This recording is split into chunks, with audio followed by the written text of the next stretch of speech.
morning, DJ Cha. Magandang umaga rin sa inyong mga taga-subaybay. Good morning po, Commodore. Medyo mainit-init ang inyo pong pangalan itong nakaraan. Hindi pa rin po matigil-tigil ang pagtatalo ng ating mga senador. Balikan ko lang po yung nangyari sa Senado kahapon. Ano pong reaksyon ninyo dun sa panawagan nito pong si Senator Alan Peter Cayetano na kayo daw po ay dapat humingi ng paumanhin dun sa caricature issue tungkol sa China? Alam mo, DJ Cha, para sa akin, I find it very weird. No? Bakit ako magsusorry? Kasi nga, ang tanong ko dyan, yung caricature ba na ginawa ko na yon is more than enough to compensate us dun sa harassment ng Chinese Coast Guard sa mangingisda, against the Philippine Coast Guard vessel, sa mga nakaraang taong pagharang nila sa resupply mission. Are this enough na mabayaran tayo dahil sa caricature? Tsaka excessive na ba talaga yon? Para ako magsusorry. Samantala ang Chinese government, did they ever apologize sa ginagawa nila sa ating mga mangingisda, sa ginawa nila sa Coast Guard and the Armed Forces of the Philippines? So I find it very weird, no? Senator Cayetano asking me to apologize dahil sa caricature. Pero my question is, when was the last time that Senator Cayetano stood up at sinabihan niya Chinese embassy, Chinese government, mag-apologize na kayo sa Pilipinas? Did we even hear him say those kind of questions? Oo. Sir, sa pananaw ninyo talagang wala po kayong nilabag na polisiya or diplomatic protocols dun po sa ginawa ninyo last time? Yun pa rin ang stance nyo? Alam mo, DJ, yung presentation na yun, hindi yun official statement. No? Yeah. Hindi yung press con na ginagawa ko. I don't talk about the incident. That photo na kinuha sa akin na nailabas natin is a lecture that I'm giving sa mga estudyante ng isang university dito sa Manila. So, hindi siya pag-explain ng posisyon ng gobyerno. It's an academic discussion. And as far as I'm concerned, in this country, we still have freedom of expression. Ginawa ito sa loob ng Pilipinas. Ang kausap natin ay mga Pilipinong estudyante sa setting ng eskwelahan. So I don't think that there is something wrong with that. Para sabihin, I violated diplomatic protocol. I mean, this is happening with a classroom setting. Classroom setting siya. Actually, yung sinasabi naman po ni Senator Alan Peter Cayetano kahapon is wala naman daw po siyang problema dun sa pag-assert nyo ng karapatan ng Pilipinas. Yung problem niya is yung way kung paano daw po ito ginawa. Ano pong tugon nyo dun? Ulitin ko lang ulit, DJ Chan. It was a classroom setting, and I've been doing this job for almost 3 years already. Whenever I face the media, I present evidences, photos, videos of the incident. Oo. Wala naman silang issue doon eh. Ang issue lang nila yung caricature eh. Oo. And sir, kung babalik kayo doon sa pangyayaring yun, gagawin nyo pa rin siya sa mga susunod na classroom settings? Ganun pa rin ang pagpipresenta ninyo sa kung paano kayo nag-present before? Well, DJ Chano, we still enjoy the freedom of expression and academic freedom in this country the last time I checked. So, hindi nyo nasagot lang yung tanong, sir. So, if ever man, kung babalikan nyo yun, yun pa rin. Ganun pa rin po yung way nyo ng presentation. Yun pa rin ang gagawin nyo. Well, para sa akin, there's nothing wrong with that. Again, it would be a suppression of my freedom of expression if I'm going to sabihin natin, hindi, babaguhin ko na ngayon kasi sabi ni Senator Alan Peter, bawal lang gamitin to sa loob ng bansa natin sa pagsasalita nito sa mga estudyante dahil violation ng diplomatic protocol. The same thing, ikaw, DJ Cha, Yes, kapag makikipag-usap ka sa bahay mo mismo, wag na sa academic setting. And alam natin, bisit na bisit ka sa nangyayaring harassment sa West Philippine Sea. And you will be at least asked to draw something. Sasabihin mo ba na hindi, magagalit si Senator Alan Peter nito kapag nag-drawing ako ng masama against the Chinese government? As simple as that, di ba? Parang, why are we even going to care about how would the Chinese government think about it in our own soil? So, sa madaling salita, wala po kayong babaguhin, Commodore? Yes. Kasi para sa inyo, walang masama sa ginawa ko dahil classroom setting nga ito and not an official function. Sir, puntahan ko lang internal guidelines mismo ng Philippine Coast Guard. Kung ito naman ay official function na, halimbawa, public messaging sa social media. Paano po kaya kung ito ay, yun nga, wala sa classroom setting? Bawal po ba yun sa PCG? Well, for official function that I do, press conferences, press briefing, hindi naman ako nagpipresenta ng caricature. Ang ipinipresenta ko dito, videos and photos of the incidents that transpired. No? Hindi tayo nagbibigay ng drawing kapag official press briefing. So, hindi niyo po gagawin yun kung sakali man? No? Yes. Oo, If we're oo. talking about official, formal press briefing, hindi ako nagpakita ng press sa media ng caricature. Pero yun nga po, sir, pag-usapan natin, sa guidelines ng PCG bilang pagiging spokesperson nyo po, may mga ipinagbabawal po ba na sabihin o bawal gawin ito, ganyan? I don't think na may pinagbabawal. No? As long as, the transparency effort natin sa West Philippine Sea on the Coast Guard and also for the MTFWPS is that it should be supported by evidence. No? Hindi tayo nag-a-assert ng bagay na hindi naman totoo for formal press briefing. Kaya gaya ng sinabi ko, these are always supported with videos and photos. Sir, iibahin ko po Commodore, kung sakali, kung hindi isang senador ang humiling po sa inyo na humingi po ng paumanhin sa presidente o mga opisyalis ng China, halimbawa, yun pong mas mataas sa inyo dyan, sa PCG, paano nyo po yun haharapin? Susunod po ba kayo? Alam mo, DJ, I really don't know where this question is going. No? Again, we're talking about a caricature that I presented to the students. No, sir, I would just like to get your opinion on that matter. Kasi if ever lang po, halimbawa po, iba po, halimbawa lang ano lang po ito, hindi ko naman sinasabi na posible pong ipagawa sa inyo. Pero kung sakali po na isang mas mataas na opisyal po sa PCG ang magsabi po nun sa inyo, kayo po ba will still stand on what you have said earlier na wala akong ginagawang masama, hindi ko kailangan humingi ng tawad?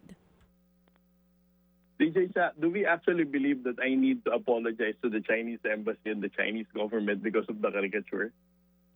Well, ako personally, hindi. Sa opinion ko po, you don't have to give your... Sa totoo lang, ako opinion ko, hindi dapat. Pero kung sakali, sir, nautusan kayo. Kaya yun... DJ, Oo. Yun nga yung point ko. I mean, hindi talaga. I mean, wala eh. Diba? I mean, wala naman talaga akong binahilate eh. The caricature, I've been doing this job for 3 years. Yeah. In terms of transparency effort, wala naman tayong masabing mali. I mean, even before the caricature came out, the Chinese embassy has been targeting me a few days before the December ended. You can look at the social media. Ang nahanap lang naman na butas ng mga tao na to ngayon is the caricature. Other than that, wala naman naging issue. And then going back to your question, I don't think that anybody on the chain of command would say na, Jay, tanggalin mo na yung caricature or you really violated the protocol. Totoo naman kasi naglabas na rin po ng pahayag ang AFP at kapareho din po sila ng sinasabi ninyo.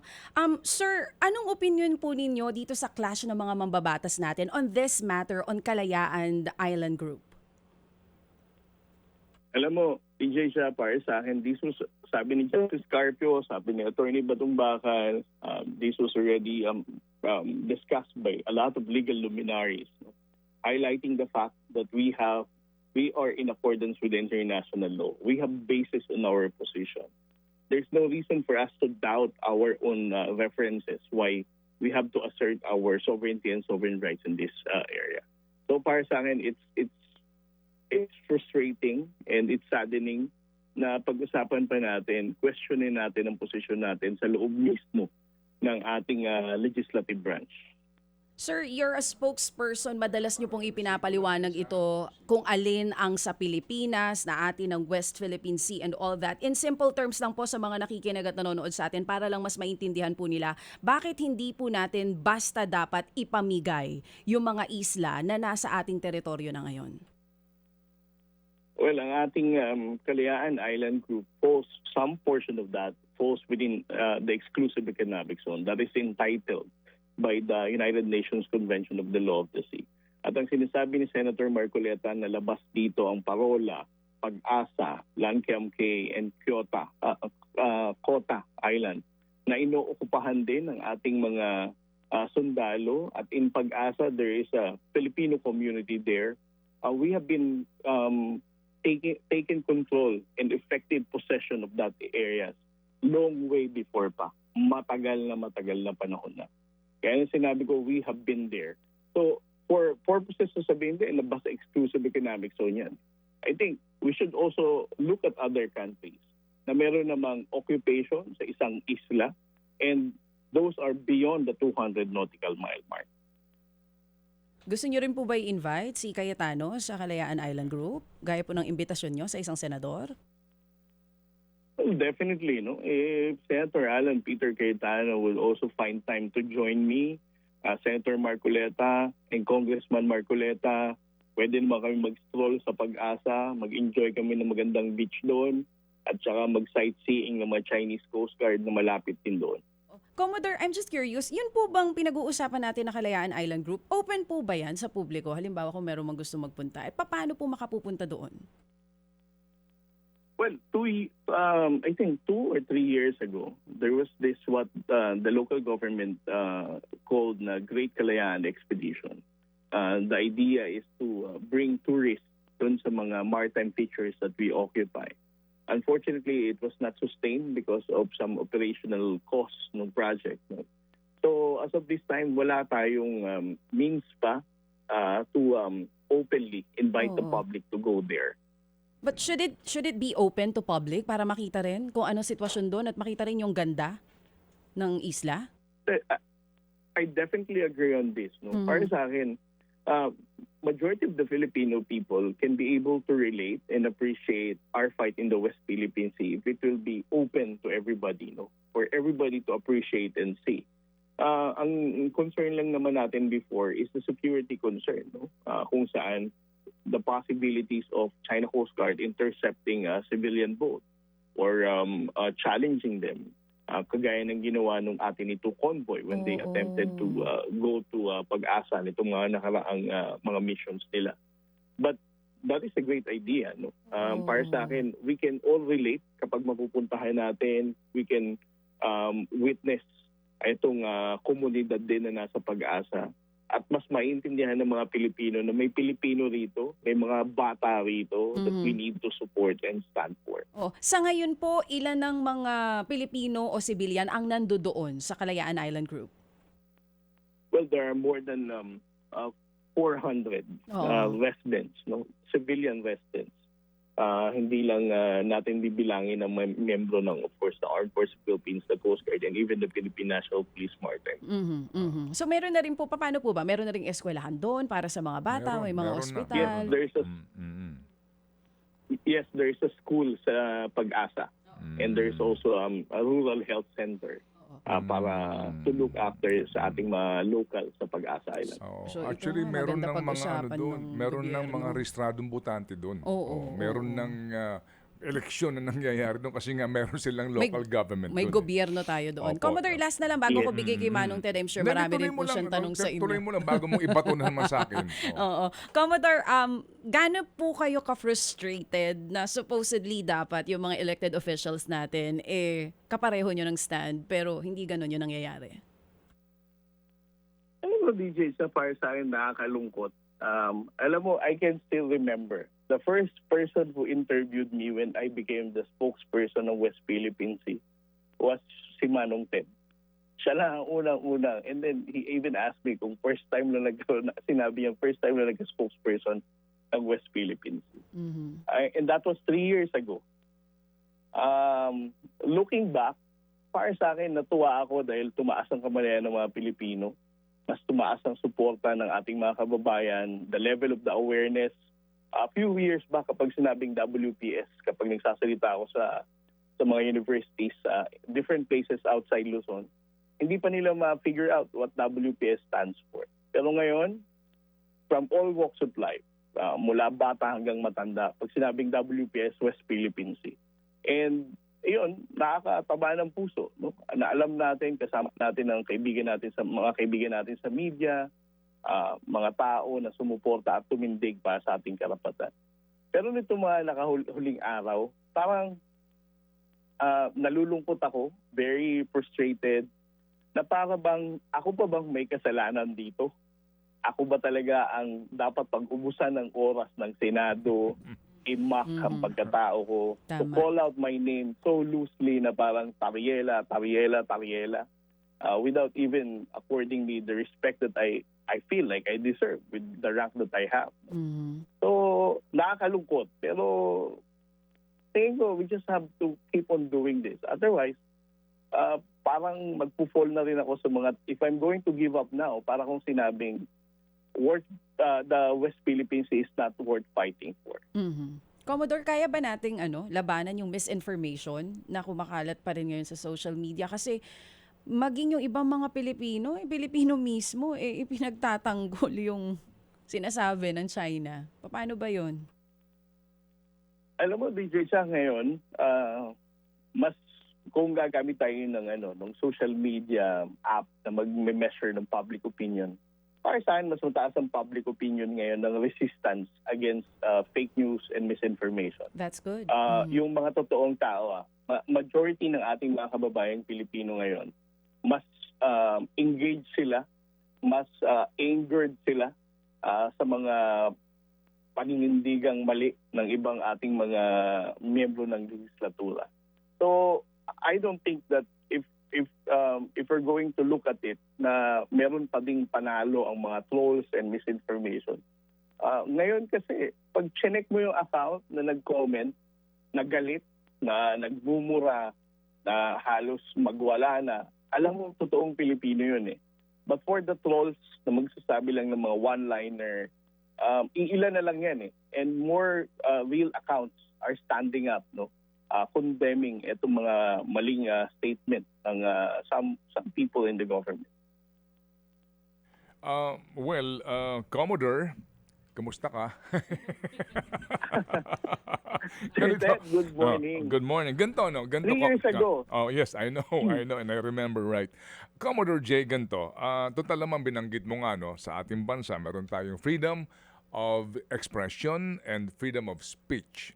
So siguro, ilatag natin sa konteksto na kung meron kang sinasabi at tumututol ang iba, lalo na ang mga kagalang-galang ng mga senador, ginagalang mo din sila. Ginagalang mo rin ang kanilang karapatan, right?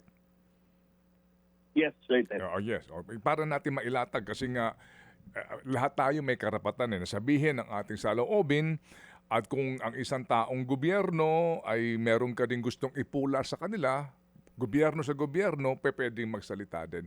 But particularly, ano ang ayaw mo dito sa kanilang sinasabi, kung meron man? Alam mo, Sir Ted, ang pinakaayaw ko sa lahat, yung sabihin, i-give up na natin ang laban natin sa West Philippine Sea. I-give up na natin ang Kalayaan Island Group. Wala tayong basihan sa pagtindig natin sa ating karapatan sa West Philippine Sea. Hindi to in line sa international law. We violate UNCLOS dahil excessive ang claim natin. I mean, those kind of statements ang pinakaayaw ko dahil you are undermining our own position. Let's take, for example, the Kalayaan Island Group. Alam mo, Sir Ted, may mga message sa akin, mga anak ng retired na Marines, no? Na ang mga tatay daw nila, at some of them, or even lolo pa nga yata, na na-assign sa Kalayaan Island Group. They were saying that my father was assigned in Kota Island, yung binabanggit ni Senator Marcoleta.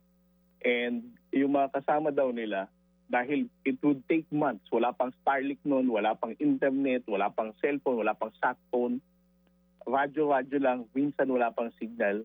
Etong mga tao na to nagkaroon ng mental health issues, no? Dahil buwan na nandun sila, ang tinatanaw lang nila karagatan. So, looking at it, parang kung ikaw, kamag-anak mo, magulang mo, lolo mo, nag-risk ng kanyang panahon, buhay, at kalusugan dito sa laban natin sa West Philippine Sea. And ngayon, we're going to hear somebody saying na i-give up na lang natin to. Parang, ano ang tinindigan ng mga ninuno natin? No? Ano ang tinindigan ng magulang ko or ng lolo ko when he was assigned there? Kung i-give up na lang natin to ngayon. Secondly, pag pupunta ako ng Pag-asa, Sir Ted, no, makikita natin yung mga bata dito eh. Lagi kong sinasabi, there are children there, mga bata. Kaya when I posted the photos ng mga bata, para maintindihan ng mga kababayan natin, mga Pilipino to na sinasabi ni Senator Marcoleta na labas sa exclusive economic zone natin. Pero itong mga Pilipino na to, i-give up na ba natin to?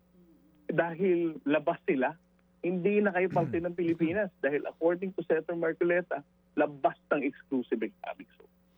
Ito yung nakakagalit, nakakalungkot, nakakadismaya. Hindi ko alam, mixed emotion na Sir Ted Na parang bakit na natin pinahihina mismo ang sarili nating posisyon? Commodore, kahapon we're trying to reach the office of the good senator nga para makuha ang kanyang pahayag tungkol pa rin sa isyong ito and other issues. Pero ilatag ko lang yung kanyang sinasabi na side niya rito sa parang misinterpretation ng marami sa kanyang sinabi during the CA confirmation hearing.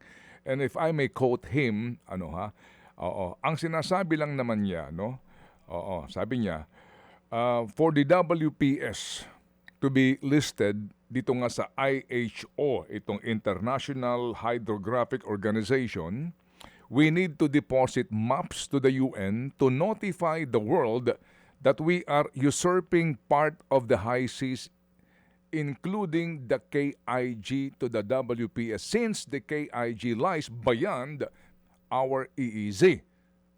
And that is clear naman, di ba? Nasa labas talaga siya ng EEZ natin. I said that is not possible because that will be violating the UNCLOS unless, of course, we give up the KIG to solve the problem. Yun daw ang tamang konteksto sa kanyang sinabi. Ano ang iyong masasabi naman doon? Alam mo, Sir Ted, ilang beses nang nai-replay yung sinabi niya doon. Meron pa ang video doon na sa social media, yung Marcoleta versus Marcoleta. Kino-compare yung statement niya during the CA and then yung statement niya ngayon. Again, those are his statements. So ayoko nang mag-endeavor pa so much efforts to explain ang difference ng statement niya. But again, ang di ko maintindihan dito, Sir Ted, ano ba ang issue talaga pagdating sa Kalayaan Island Group? Because whether he admits or not, napaka-clear ng sinabi niya doon. Let's just give up Kalayaan Island Group. Even dropping yung clause niya na sinabing the IHO and deposit sa UNCLOS and all.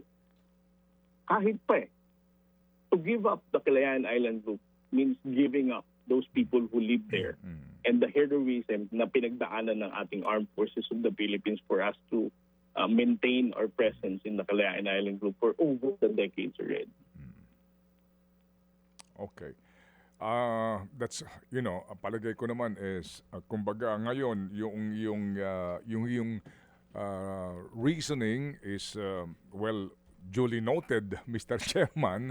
Kumbaga gusto ko na munang ipagpapahingahin yung isyong yan.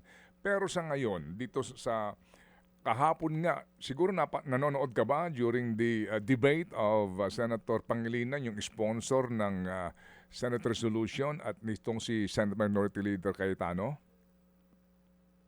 Yes, Sir Ted. I would like to thank Senator Pangilinan for really standing up for me to support the resolution. Okay. Ganito, ano ang nararamdaman mo na ikaw yung subject matter dito? Nakailang banggit na para, ito nga, and if I may just quote yung bahagi ng kanilang debate, we cannot pass, ika ni Senador Cayetano, we cannot pass this resolution saying that Commodore Tariela is correct because he's wrong. If he simply stated, I love the Philippines, I will fight for our country, I'll fight for our sovereign rights, I will do my duty, but sorry, dahil uminit ang ulo ko, nilabas ko ito.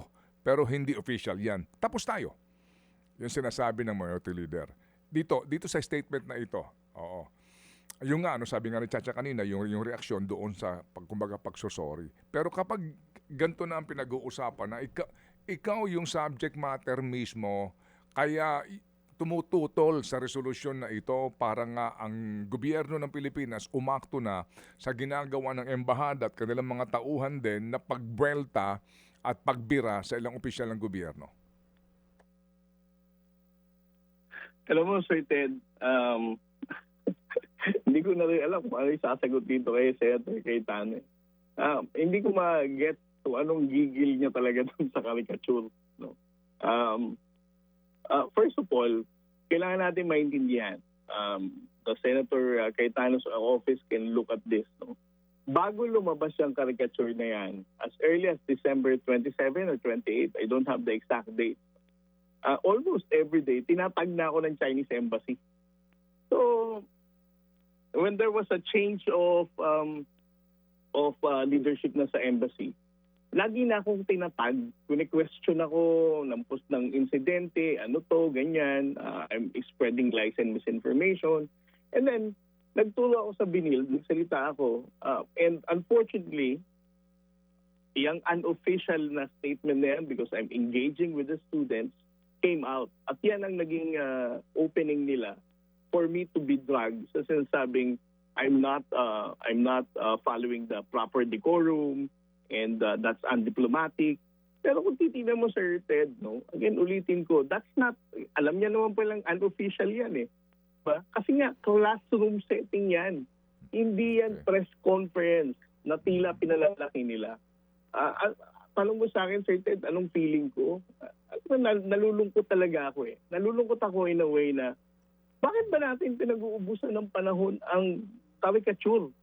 Bakit kapag may insidente, hindi naman ganyang kaingay si Senator Cayetano na magpatawag tayo ng Senate committee hearing or plenary debate natin yan dahil winater canon ang kababayan nating mangingisang Pilipino. Winater canon ng Philippine Coast Guard. Pero believe ako kay Senator Cayetano, napaka-passionate niya pagdating sa caricature. He also talks about decency, proper way to engage. Bakit? He was the former Secretary of Foreign Affairs during the time of President Duterte. When President Duterte said a lot of things against President Barack Obama, the Pope himself, nag-red flag ba siya? Sinasabi niya, wait, Mr. President, in accordance sa decorum to. Diba? But when we talk about China, because of the caricature that made Xi Jinping upset or whoever else in the Chinese Communist Party, ganito siya ka-passionate. Diba? Hindi ko yan maintindihan, Sir Ted. Alright, just for the record rin, ano po kami na tumawag na rin po sa office ni Senator Cayetano para nga po makuha ang kanyang panig dito po sa isyong ito. Ngayon, Commodore J, reaksyon ninyo sa mga sa dami hon din kasi may natutuwa sa inyo, meron din po namang galit na galit sa inyo. Sinasabi po ng mga nasa kabilang banda yung galit sa inyo na you are enjoying the limelight, no? Nagmamala, rockstar ka, na ngayon baka ito rin po ang maging stepping stone mo para sa iyong ambisyong politikal. Yan ang sinasabi ng iba. Itong isyong ito ngayon, kumbaga, ano ang iyong reaction doon? Alam mo, Sir Ted, I'm just 44 years old. No? Ako ang youngest flag star rank sa buong uniform services. I have a very good career ahead of me. And as of this time, I was also promoted now for my second star. I'm just waiting for the approval of the President. I have a very good career sa Philippine Coast Guard. Kung ang pinag-uusapan dito usaping politikal, hindi po ako nanggaling sa pamilyang may political dynasty. Ang i-relate nila, hindi, kamag-anak ni Commodore Tariela si Congressman Tariela. Congressman Tariela, for the information of everyone, is just a cousin of my father, no? And then at the same time, hindi rin siya traditional politician. He's a businessman, a self-made man, tumakbo. And hindi rin ako lumaki sa Mindoro. Hindi rin ako tatakbo doon. No? Para sa akin, yan yung ibinabato na parang, ginagamit to para maging sikat, para tumakbo ng politika. Secondly, yung issue na nag-i-enjoy, I don't think na enjoying ako eh. Diba? Sabi ko nga, this is a very heartbreaking job eh. Every day, makikita mo mukha mo sa social media, minamak ni Senator Cayetano, tina-challenge si Senator Marcoleta. Mukha bang enjoying to? Diba, Sir Ted? I mean, again, nakakapagod na rin, diba? Kung pwede na nga lang sabihin, ayoko nang gawin to eh. I give up, I resign. Tama siguro sinabi ni Senator Cayetano, mag-vlogger na lang daw ako. Di ba? Pero I need to keep on doing this. And again, your question as to my political aspiration. This is not something that I'm doing because I wanted to be popular, because I want to run for public office. Okay. Sige. So dito naman sa ating mga suki na nakikinig ngayon at eto nga, binobombard kami dito ng ilang mensahe na ikaw'y binibira, no? Kagaya nga ng iyong inaasahan at yan kamo. Araw-araw nang nangyayari sa iyan. Ano ba daw talaga trabaho mo sa Coast Guard maliban sa pagiging spokesperson? Yun ang sinasabi nila dito. Well, Sir Ted, I'm the commander of West Philippine Sea Transparency Group. No? Under my office, of course, we publicize and expose and monitor the Chinese unlawful and aggressive actions in the entire West Philippine Sea. So we process that, we evaluate, and we also publicize kung ano man ang makikita namin dito. Okay.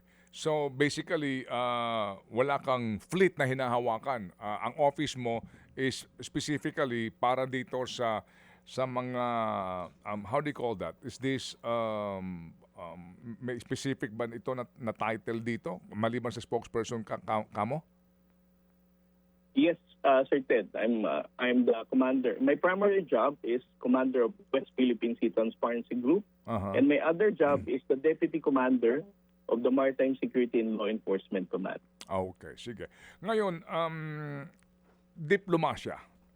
Yan ang sinasabi ng iba. Ikaw, nangyari na yan at ngayon nga ay meron ng resolution. In all fairness naman in the Senate, walang tumutol, no? Doon sa subject to stand na lang daw. Kumbaga wordings ng resolution yung kanilang ilalabas na final copy. Pero lahat naman po supposed to be sumang-ayon doon sa resolution na pinangunahan nila Senador Pangilinan. Ang sinasabi, diplomasya ang pamamaraan to deal with China. Again, despite ang sinasabi mo at na binabalita namin dito halos araw-araw na pambubuli ng China sa ating mga fishermen, sa Philippine Coast Guard, etc. Diplomasya. Ano ang tugon mo doon? Dapat diplomatic pa rin tayo, meaning wag tayong gagamit ng mga salita na baka ikagalit ng Chinese Embassy at ng Beijing. Well, Sir Ted, diplomacy remains to be open, no? Diplomacy remains to be our primary strategy in dealing with China. The mere fact na the Department of Foreign Affairs still has diplomatic engagement with the People's Republic of China, at gaya na sinabi ni Pangulong Marcos, yan pa rin naman ang ginagamit natin. I think it's a misconception, no? Na ang information strategy natin na ginagawa against China is the only thing that we're doing. Of course, the diplomatic negotiation remains to be open. While at the same time, we engage with them diplomatically, but at the same time, we also tell them na ito ang ginagawa ng China Coast Guard sa amin. Ito ang ginagawa ng China Coast Guard sa mga maistang Pilipino. It's wrong to think na diplomacy is already a shut door. Open pa rin naman ito. Alright.